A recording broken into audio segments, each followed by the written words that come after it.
Bonjour, Véronique Boudreau de Co et Compagnie. Je vais vous présenter les 6 étapes du co-développement. On se fait souvent poser la question, qu'est-ce que vous faites dans vos séances de co-développement? On comprend les avantages, mais on ne sait pas exactement comment ça se passe. Donc, c'est simple, il y a 6 étapes. La première étape, c'est la problématique. Donc, c'est le client qui apporte un problème, un enjeu, un questionnement, quelque chose qu'il vit dans son travail, à laquelle il ne trouve pas vraiment de solution en ce moment, ou il se questionne, ou il stresse avec ça, puis il aimerait ça avoir l'opinion de d'autres personnes, savoir comment résoudre sa problématique. La deuxième étape, c'est l'étape de la clarification.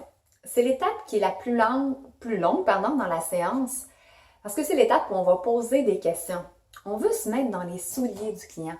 On veut comprendre qu'est-ce qu'il vit, son enjeu, qu'est-ce qu'il a fait jusqu'à maintenant, qu'est-ce qui a fait qu'il a fonctionné, qu'est-ce qui a fait qu'il a moins bien fonctionné. Est-ce qu'il y a des contraintes de temps, budgétaires, en ressources humaines? On pose toutes sortes de questions pour vraiment bien saisir la problématique puis être en mesure de pouvoir l'outiller par la suite. La troisième étape, c'est la reformulation. On revient à notre client puis on lui demande de reformuler son questionnement, son enjeu, sa problématique. Pourquoi? Parce que des fois, après s'avoir fait poser toutes sortes de questions, ça a mis en lumière plein de choses. Ça nous fait prendre du recul. Puis là, des fois, notre problème, il n'est plus vraiment ce qu'il était au début.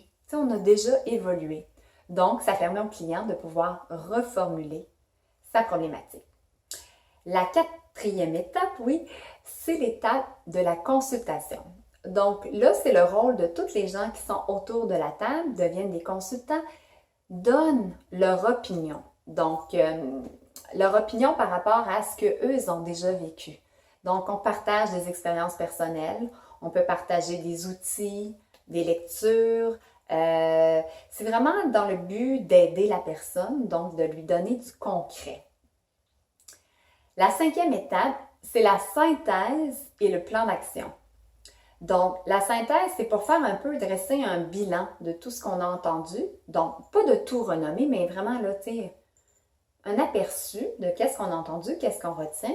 Puis, le plan d'action, une ou deux choses qu'on retient particulièrement puis qu'on a le goût de mettre en action. Que dès demain, on va l'essayer, on va l'appliquer. La sixième étape, c'est les apprentissages. Parce qu'à toute séance de co-développement, c'est sûr, c'est pas parce qu'on est une personne qu'on ne sait pas aider un petit peu nous aussi. Donc, on fait un tour de table pour connaître les apprentissages de chacun. Alors voilà, c'est les 6 étapes du co-développement. Bonne journée!